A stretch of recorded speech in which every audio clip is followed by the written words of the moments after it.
Bonsoir Julien, Bonsoir. Bienvenue sur le plateau ACFA du festival Effestar. Merci. Je crois que c'est pas la première fois que vous venez. Non, je suis venu l'année passée et aussi avec Morte quelques années auparavant. C'est une passion, vous avez lié une amitié particulière. Voilà, c'est chouette de se retrouver dans un festival, de découvrir des films et d'être membre du jury pour découvrir plein de courts-métrages. Aussi, vous allez donner votre avis. Voilà, exactement. À partir de demain matin, on commence à voir les sessions de films, des courts-métrages. Super. Et vous venez de loin, il me semble. De Londres. De loin, de Londres, ouais, oui. De Londres, d'accord. On travaille à Londres avec quelques autres collègues qui sont aussi membres du jury. D'accord. Moi, je travaille depuis 2009 à Londres. D'accord. Et voilà, donc sur des films, des blockbusters, voilà, plein de films différents. Plein de films différents, d'accord. Et alors, qui êtes-vous vraiment?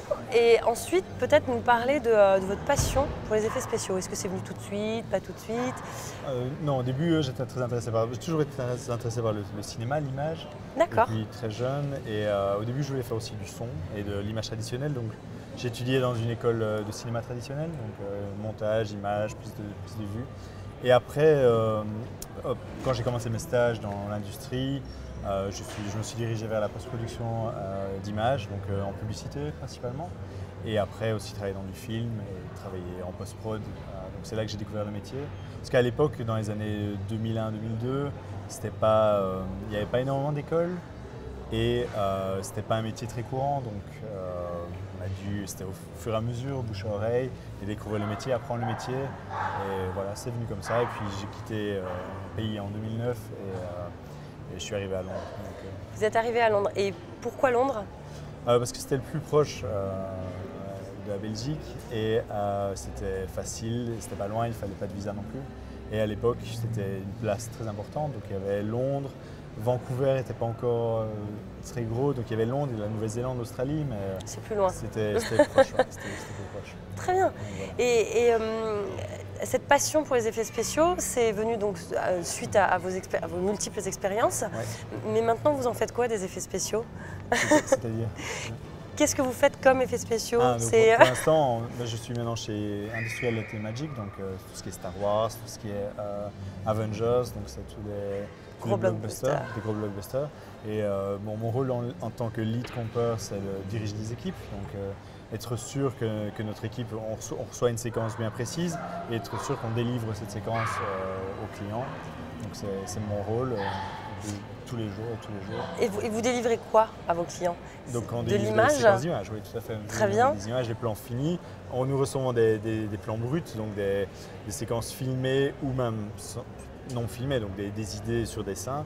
Et on doit livrer ces images finies aux clients pour que ça s'intègre dans un film comme les Star Wars, comme les Avengers ou les Marvel. Et quand vous travaillez sur un film, c'est le film complètement ou c'est non, comment ça se passe? Des séquences. C'est des séquences. Donc ce qui se passe, c'est que le client crée un storyboard, un scénario, un storyboard, et commence à créer une prévisualisation. Donc il va dans une boîte spécialisée pour créer une version rapide de ce qu'ils veulent.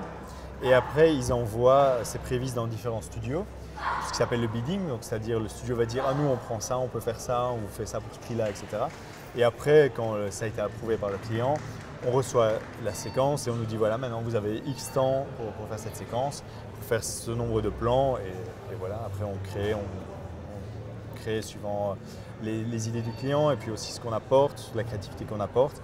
Et donc vous avez une sorte de part de réalisation en fait finalement du film. C'est-à-dire que vous ne faites pas que juste retoucher l'image, vous apportez vraiment une partie de vous dans le film. Tout dépend des projets, mais souvent oui, on reçoit l'idée du client et on doit mettre en image ce que le client a dans sa tête. Mais comme ça n'existe pas encore visuellement, enfin en image, on doit souvent apporter des idées, apporter des idées. Donc toujours en post-production, c'est-à-dire que oui. Mais si jamais vos idées changent complètement le film, comment on fait? Ça peut arriver, le film s'adapte, le montage s'adapte, tout ça peut arriver qu'au début ils n'aiment pas une certaine séquence quand ils voient la prévise, donc quand ils voient les idées, et puis au fur et à mesure quand on apporte la construction de cette séquence, ils commencent à adorer la séquence et ils en veulent plus, donc on est... Vous êtes obligé de... Voilà. D'accord. Ils sont obligés de retourner derrière par rapport Parfois, à ce que vous faites? Parfois il y a des reshoots, d'accord. oui, mais ça dépend. Souvent en plus du problème de scénario, Mais parfois, il y a des reshoots pour VFX aussi. Si ils disent on voudrait changer toutes ces séquences, on aime bien cette idée-là, on voudrait agrandir la séquence, mais ils vont aller retoucher en fonction. Ok. Et plusieurs films à la fois ou comment ça se passe? C'est chaque fois un film. La compagnie travaille sur plusieurs projets, mais nous sommes responsables sur un film. Oui, c'est déjà beaucoup de boulot. On a cru comprendre. C'est une équipe de combien? C'est évolutif? Ça vous shippez entre secteurs? En tant que compositing, c'est souvent pour les petits projets 20 personnes, ça peut monter jusqu'à 50, 60 personnes. Un petit projet? Avengers pour l'instant. C'est un petit projet? Pour nous, on a 200 plans. Petit projet, gros projet? Gros projet, c'est plutôt 1000 plans, c'est plutôt du Jurassic Park ou du Star Wars, c'est plutôt des gros projets. Oui, Star Wars, c'est sûr, oui, c'est vrai que Jurassic Park aussi. D'accord. Et combien de temps, vous savez à peu près le temps que ça va mettre ou finalement quand le client définit la date de sortie du film au cinéma, on sait notre deadline. Ça veut dire que vous travaillez sur un film où il y a déjà une date d'annoncer. Ça veut dire que oui, vous n'avez pas le droit à l'erreur. Non. C'est pour ça que les équipes peuvent grossir aussi au fur et à mesure si on voit que ça n'a pas Oui, s'il y a vraiment trop de... Si le client veut changer trop de choses. Voilà, exactement. Alors maintenant, on sait pourquoi les films retardent les dates. C'est en partie... Ça peut arriver, c'est rare. Sur les blockbusters, généralement, c'est rare. Oui, c'est rare. Généralement, on tient à la deadline. Donc on sait, on a généralement entre 6 mois et 9 mois pour faire les séquences ou le film. C'est généralement ça. Vous êtes vraiment la fin de la fin, en fait. Oui. Et on donne l'image au client. À la fin, après, l'étape suivante, c'est le color grading. Donc, ils vont juste modifier les couleurs si besoin. Oui, si jamais. Plutôt aligné. Et puis, ils font le DCP et puis c'est fini. Puis c'est fini. Donc, en fait, vous êtes les seuls, finalement, à voir le film avant tout le monde. Oui. Fini avec les images finales, oui. Super. Et Londres, peut-être un retour en France ou vraiment Londres, comment dire, est-ce que la France peut devenir... J'espère. La France a un énorme pôle de talent. Toutes les écoles sont vraiment super comparées aux écoles anglaises, belges, etc. On a vraiment la qualité des écoles est géniale. Maintenant, c'est une question plutôt les studios, les financements. Vous savez qu'à Londres, à Montréal, Vancouver, il y a beaucoup d'aides d'État. Oui. Donc ça n'aide pas non plus.